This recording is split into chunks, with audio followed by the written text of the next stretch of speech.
La Société de gynécologie et d'obstétrique de Côte d'Ivoire, SOGOSI, a organisé les journées scientifiques de la SOGOSI du 9 au 11 juillet 2025 à San Pedro avec pour objectif de sauver la vie des mères. L'événement, placé sous le thème « Stratégie de réduction du troisième retard », a été ouvert par le professeur Soro Kuntelegona, directeur de cabinet adjoint du ministre de la Santé, de l'Hygiène publique et de la couverture maladie universelle, représentant le ministre parrain de l'édition. Toute mort maternelle est une mort de trop.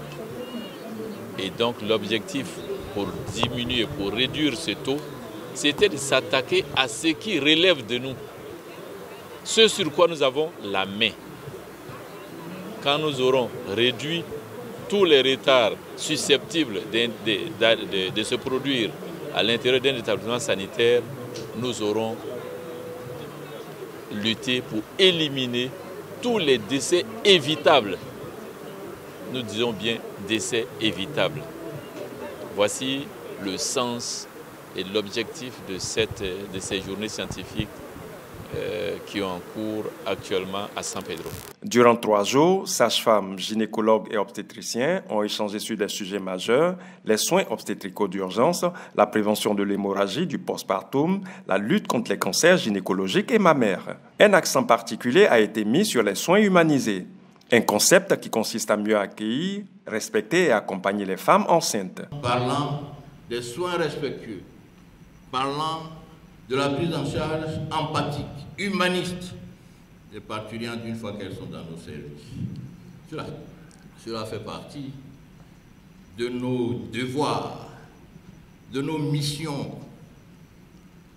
Et je sais qu'avec l'appui du ministère de la Santé, nous pourrons, après les réflexions que nous aurons ici, nous pourrons mettre en œuvre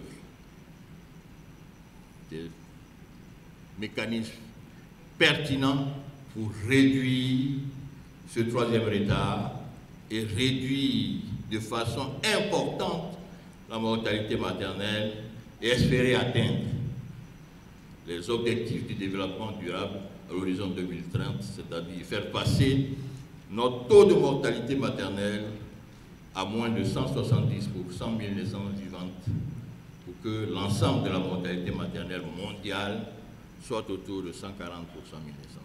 En parallèle des conférences, plusieurs activités ont été menées sur le terrain, formation de dizaines de sages-femmes, consultations gynécologiques gratuites, dépistage du cancer du col de l'utérus et du sein. Des laboratoires et entreprises de matériel médical ont aussi présenté leurs innovations à travers des stands d'exposition.